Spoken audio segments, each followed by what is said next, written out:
Aye. I'm just wondering how I got here. And why. And you've come to mean everything to me too.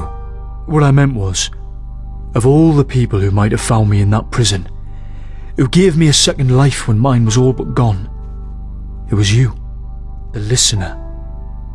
You're the one person in Tamriel who can hear the voice of the Night Mother, the person that death itself speaks to. And I found myself bound to your side. No, that's not what I'm getting at.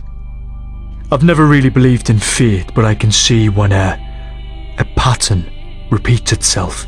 There's you and this family of dark souls that aren't afraid of what I am. Death has always followed me. Whether it's the threat of it hanging over my head, or me bringing it down upon others. It's that first rabbit neck I snapped so I wouldn't starve. The thing that slowly ate away at the man who raised me. And every head I cleaved off and turned in for a bag of gold. It's that blood that never quite comes out from under my fingernails. I shouldn't feel so comfortable in it all, but death is like an old acquaintance now. I do get tired of running. Of thinking I should hate myself, and what for? It's a violent world and I'm just surviving in it. You might be right. Two of a twisted kind, you and I.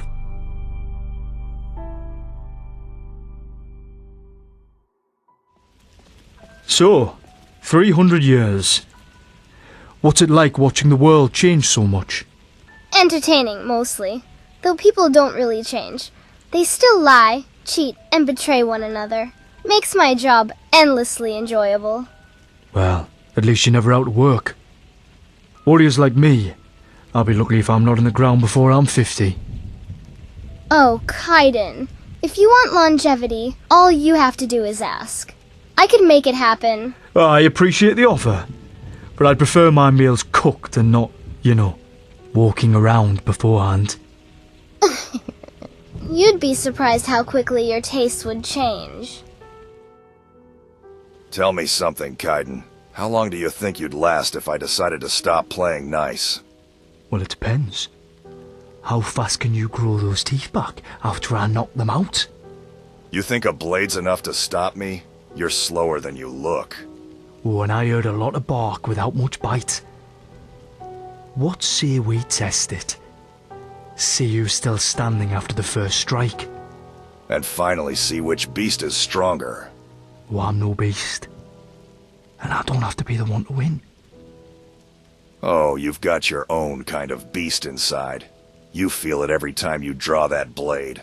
Don't try to deny it. Actually join? No. I learned some time ago not to pledge myself to guilds or brotherhoods.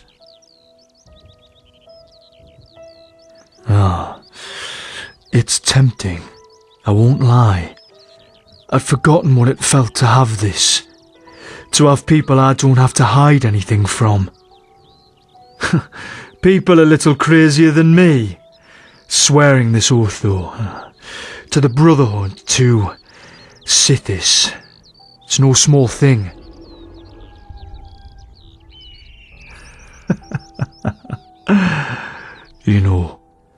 I'm going to take all this as a compliment. But just because I'm a wanted man, doesn't mean I'll be giving in. Well, I'd gladly give in to you. Just not about the Brotherhood. For someone who claims no faith, you seem to fit here quite seamlessly. I fit because I get the job done. No Sith is required. And yet you work so well alongside the listener, her loyal guardian. You may deny the void, but it has already embraced you, Kaidan. If the void's so welcoming, why does it keep sending you to nag me about it? Perhaps because the void finds you alluring. Good hunting on, Dawn. Funny you should ask, kid. I got a contract on a monster hunter. Tracked him down and showed him what a real beast could do. Ah, let me guess. It executed a monster, and its human family wanted revenge. Something like that. I didn't care much about the details. And your wife was alright with you getting that contract? A target specifically trained to kill things like you? She wasn't too happy about it, but I wanted that contract. Astrid's seen me bite a man's head clean off his shoulders, and still likes worrying about me. So I just make sure to get home safe to her. You know how it is, how they get. True. But it's not so bad having someone to worry about you. You keep bringing this up. Come on, say what's on your mind. It's true all these dark hearts have found something like love for one another, and even welcomed me as a guest among them. But once you've become bound to family like this, I know what it takes to have to get free again. You really believe this, don't you? And fuck, maybe you're right. I know I belong at your side. That should mean being part of your family too. Yes. It's time.